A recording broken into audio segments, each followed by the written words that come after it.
ಒಂದು ಚುಕ್ಕೆ ಎಣ್ಣೆ, ತುಪ್ಪ, ಬಟರ್ ಏನು ಯೂಸ್ ಮಾಡದೆ ಇನ್ಸ್ಟೆಂಟಾಗಿ ಜಸ್ಟ್ 10 ನಿಮಿಷದಲ್ಲಿ ಇಷ್ಟು ಸಾಫ್ಟ್ ಆ್ಯಂಡ್ ಸ್ಪಾಂಜಿ ದೋಸೆ ಮಾಡ್ಬೋದು ಅಂದರೆ ನಂಬ್ತೀರಾ?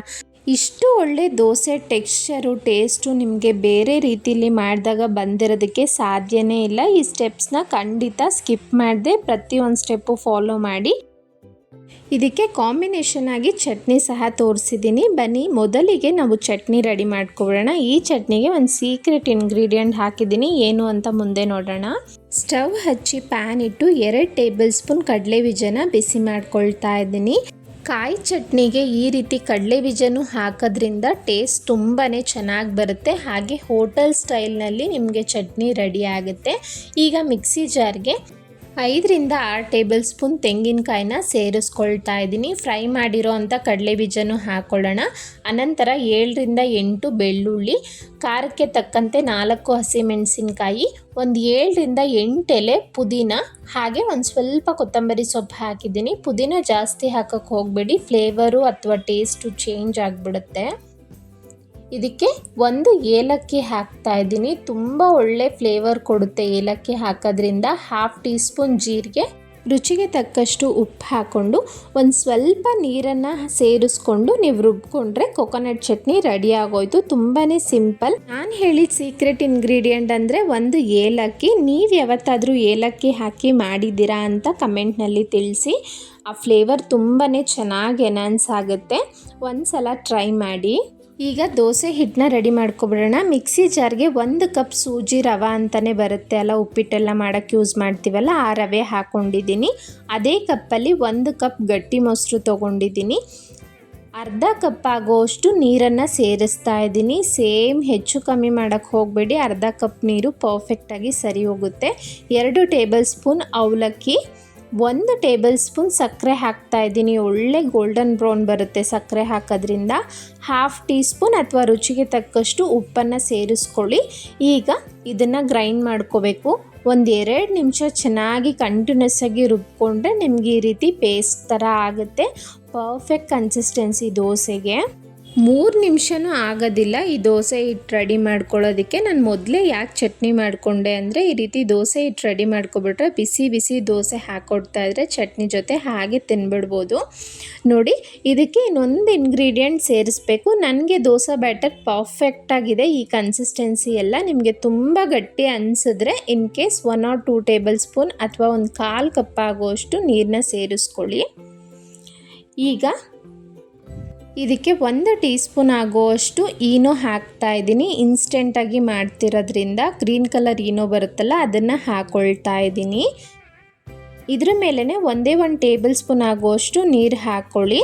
ನೋಡಿ, ನಾವು ಫರ್ಮೆಂಟೇಷನ್ಗೆ ಇಡದೇ ಇರೋದ್ರಿಂದ ಇನ್ಸ್ಟೆಂಟಾಗಿ ಮಾಡಿದ್ರೆ ಈ ರೀತಿ ಈನೋ ಹಾಕ್ಕೊಳ್ಬೇಕು. ಹಿಟ್ಟನ್ನು ನೋಡ್ಬೋದು ನೀವು, ಈನೋ ಆ್ಯಕ್ಟಿವೇಟ್ ಆಗಿ ನೊರೆ ಥರ ಎಷ್ಟು ಚೆನ್ನಾಗಿ ಹಿಟ್ಟು ರೆಡಿಯಾಗಿದೆ. ಈ ಫರ್ಮೆಂಟೇಷನ್ಗೆಲ್ಲ ಇಟ್ಟರೆ ಯಾವ ರೀತಿ ಇರುತ್ತೋ ಆ ರೀತಿ ರೆಡಿಯಾಗಿದೆ. ಇನ್ ಕೇಸ್ ಈನೋ ಹಾಕೋದಕ್ಕೆ ಇಷ್ಟ ಇಲ್ಲ ಅಂದರೆ 1/4 ಟೀ ಸ್ಪೂನ್ ಆಗೋಷ್ಟು ಅಡುಗೆ ಸೋಡಾ ಹಾಕಿ ಅದ್ರ ಮೇಲೆ ಒಂದು 3 ಡ್ರಾಪು ನಿಂಬೆಹಣ್ಣಿನ ರಸ ಹಾಕಿ, ಅದು ಸಹ ಇದೇ ಥರ ವರ್ಕ್ ಆಗುತ್ತೆ. 3rd ಆಪ್ಷನ್ ಬಂದು ಕೇಕ್ ಮಾಡೋದಕ್ಕೆ ಬೇಕಿಂಗ್ ಪೌಡರ್ ಯೂಸ್ ಮಾಡ್ತೀವಲ್ಲ, ಅದನ್ನು ಬೇಕಾದರೂ ಹಾಕ್ಬೋದು 1/4 ಟೀ ಸ್ಪೂನ್ ಆಗೋಷ್ಟು. 3 ಆಪ್ಷನ್ಸಲ್ಲಿ ಯಾವ್ದು ಬೇಕಾದರೂ ಈಸಿಯಾಗಿ ಅವೈಲಬಲ್ ಇರುತ್ತೆ ಮನೆಗಳಲ್ಲಿ, ಯಾವ್ದು ಬೇಕಾದರೂ ಯೂಸ್ ಮಾಡ್ಬೋದು. ಏನೋ ಹಾಕಿದ ತಕ್ಷಣ ಚೆನ್ನಾಗಿ ಒಂದ್ಸಲ ಮಿಕ್ಸ್ ಮಾಡಿಬಿಟ್ಟು ಇಮಿಡಿಯೇಟಾಗಿ ದೋಸೆ ಹಾಕೋದಕ್ಕೆ ಶುರು ಮಾಡಬೇಕು. ತುಂಬ ಹೊತ್ತು ಬಿಡೋದು ಅದೆಲ್ಲ ಮಾಡೋಕ್ಕೆ ಹೋಗಬಾರ್ದು. ನೋಡಿ, ಹೆಂಚು ಕಾದಿದೆ. ಸ್ವಲ್ಪ ನೀರು ಹಾಕ್ಬಿಟ್ಟು ಟಿಶ್ಯೂಯಿಂದ ನೀರು ಕ್ಲೀನ್ ಮಾಡ್ಕೊಳ್ತಾ ಇದ್ದೀನಿ. ಈಗ ದೋಸೆ ಬ್ಯಾಟರ್ನ ನಾನು ತೋರಿಸ್ತಿರೋ ರೀತಿ ಮೇಲಿಂದ ಹಾಕಬೇಕು. ಇದನ್ನು ಸ್ಪ್ರೆಡ್ ಮಾಡೋದೆಲ್ಲ ಏನೂ ಬೇಕಾಗಿಲ್ಲ, ಅದು ಎಷ್ಟು ಸ್ಪ್ರೆಡ್ ಆಗುತ್ತೋ ಅಷ್ಟೇ ಸಾಕು. ನೋಡಿ, ಮೀಡಿಯಮ್ ಫ್ಲೇಮಲ್ಲಿ ಬೇಯಿಸ್ಕೊಳ್ತಾ ಇದ್ರೆ ಆ ಗುಳ್ಳೆ ಆಗಿ ಎಷ್ಟು ಚೆನ್ನಾಗಿ ಬಂದಿದೆ ಅಂತ ನೋಡ್ಬೋದು. ಈ ರೀತಿ ಬಂದರೆ ನಿಮಗೆ ಪರ್ಫೆಕ್ಟ್ ಆಗಿ ಹಿಟ್ಟು ರೆಡಿ ಆಗಿದೆ ಅಂತ.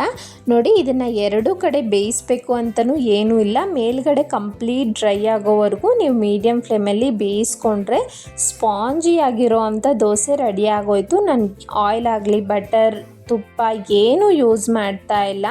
ತುಂಬ ಚೆನ್ನಾಗಾಗುತ್ತೆ. ಆದ್ರೂ ಎಷ್ಟು ಒಳ್ಳೆ ಬಣ್ಣ ಬಂದಿದೆ ಅಂತ ನೋಡ್ಬೋದು. ಹಾಗೆ ಮೇಲ್ಗಡೆನೂ ಕಂಪ್ಲೀಟ್ ಡ್ರೈ ಆದಮೇಲೆ ನೀವು ತೆಗೆದು ಪ್ಲೇಟ್ಗೆ ಹಾಕ್ಕೊಳ್ಳಿ. ಬಿಸಿ ಬಿಸಿ ದೋಸೆನ ಚಟ್ನಿ ಆಲ್ರೆಡಿ ಪ್ರಿಪೇರ್ ಮಾಡಿದ್ದೀವಿ, ತಿನ್ನೋದಕ್ಕೆ ನೀವು ಹಾಗೆ ಸರ್ವ್ ಮಾಡಿಬಿಡ್ಬೋದು. ನಾನು ಇನ್ನೊಂದು ದೋಸೆನೂ ಹಾಕಿ ತೋರಿಸ್ತಾ ಇದ್ದೀನಿ. ಪ್ರತಿಯೊಂದು ದೋಸೆನೂ ತುಂಬ ಸ್ಪಾಂಜಿಯಾಗಿ ಪರ್ಫೆಕ್ಟಾಗಿ ಬರುತ್ತೆ. ಮೇಲಿಂದ ಹಿಟ್ಟನ್ನು ಹಾಕ್ಕೊಳ್ಳಿ. ಎವ್ರಿ ಟೈಮ್ ಹಿಟ್ಟು ಹಾಕೋಕ್ಕೆ ಮುಂಚೆ ಚೆನ್ನಾಗಿ ಮಿಕ್ಸ್ ಮಾಡಿಬಿಟ್ಟೆ ನಾವು ದೋಸೆನ ಹಾಕ್ಕೊಳ್ಬೇಕು. ಬೇಯೋದಕ್ಕೆ ತುಂಬ ಟೈಮು ತಗೊಳ್ಳೋದಿಲ್ಲ. ನಿಮಗಿನ್ನೂ ಬೇಗ ಆಗಬೇಕು ಅಂದರೆ ಒಂದು ಲಿಡ್ಡು ಅಥವಾ ಒಂದು ಪ್ಲೇಟ್ನ ಮೇಲೆ ಮುಚ್ಚಿಡಿ.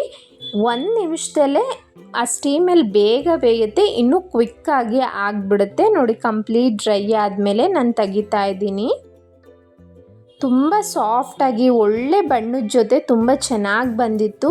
ಮಕ್ಕಳಿಗೆ ಈ ರೀತಿ ಮಾಡಿಕೊಡಿ. ಬ್ರೇಕ್ಫಾಸ್ಟ್ಗಾಗಲಿ, ಡಿನ್ನರ್ಗಾಗಲಿ ಅಥವಾ ಲಂಚ್ ಬಾಕ್ಸ್ಗಾಗಲಿ ಒಂದೊಳ್ಳೆ ರೆಸಿಪಿ ಅಂತ ಹೇಳ್ಬೋದು.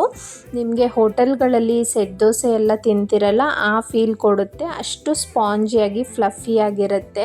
ಯಾರೆಲ್ಲ ಸಬ್ಸ್ಕ್ರೈಬ್ ಆಗದೆ ನೋಡ್ತಿದ್ದೀರಾ, ಪ್ಲೀಸ್ ಸಬ್ಸ್ಕ್ರೈಬ್ ಮಾಡಿ. ನನ್ನ ಚಾನಲ್ನಲ್ಲಿ ಇನ್ನೂ ಹಲವಾರು ರೀತಿಯ ಇನ್ಸ್ಟೆಂಟ್ ದೋಸೆ, ಇಡ್ಲಿ ಹಾಗೆ ಲಂಚ್ ಬಾಕ್ಸ್ ರೆಸಿಪೀಸ್ ಅಪ್ಲೋಡ್ ಮಾಡಿದ್ದೀನಿ. ಇಂಟ್ರೆಸ್ಟ್ ಇರೋರು ಚೆಕ್ ಮಾಡಿ. ಹಾಗೆ ಬೆಲ್ ಐಕಾನ್ ಕ್ಲಿಕ್ ಮಾಡಿಕೊಡಿ, ಡೈಲಿ ಅಪ್ಡೇಟ್ ಬರುತ್ತೆ ನಿಮಗೆ. ನೋಡ್ತಿದ್ದೀರಾ ಅಲ್ಲ ಎಷ್ಟು ಸ್ಪಾಂಜಿಯಾಗಿ ಬಂದಿದೆ ದೋಸೆ ಅಂತ. ಈ ದೋಸೆ ಜೊತೆ ಕಾಯಿ ಚಟ್ನಿ ಅಂತೂ ಸೂಪರ್ ಕಾಂಬಿನೇಷನ್, ತುಂಬ ರುಚಿಯಾಗಿತ್ತು. ಪ್ಲೀಸ್ ಈ ವಿಡಿಯೋ ಇಷ್ಟ ಆಗಿದ್ದರೆ ಲೈಕ್ ಮಾಡಿ, ಶೇರ್ ಮಾಡಿ, ಹಾಗೆ ವಿಡಿಯೋ ಹೈಪ್ ಮಾಡೋದನ್ನು ಮರಿಬೇಡಿ. Thank you so much for watching.